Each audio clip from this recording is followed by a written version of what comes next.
Okay, so here's an example of a vocabulary activity that you will be doing.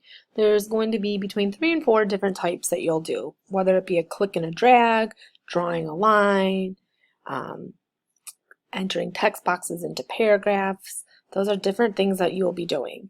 In DMR, I showed you how to do text box and how to do the click and drag.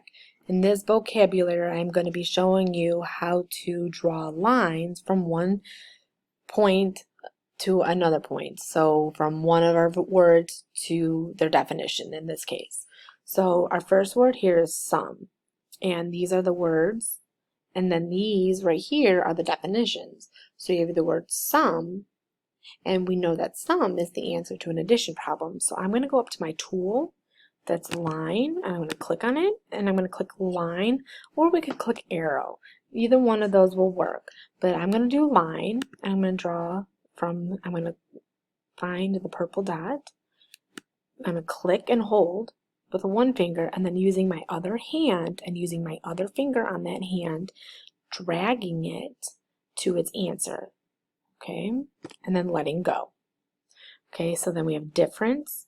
We know difference is the answer to a subtraction problem. So I'm going to go back up to my line tool. I'm going to click line.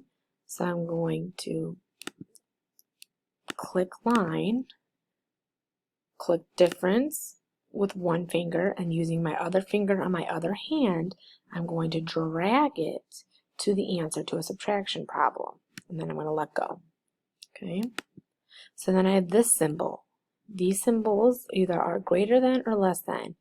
This symbol, if I were to tilt it, it makes an L. So since if I tilt it and it makes an L, that means this is the less than symbol. So again, I go to my tool, grab my line, click with one finger, and on my finger from my other hand, drag it to where I want it to go. And then that must mean that this is the greater than symbol. So then I click my line, click with one finger, using my other hand, I drag it all the way up to the greater than. Okay, so that's the click and drag feature. Again, a video is going to be over here explaining how to do this, and that's vocabulary for you.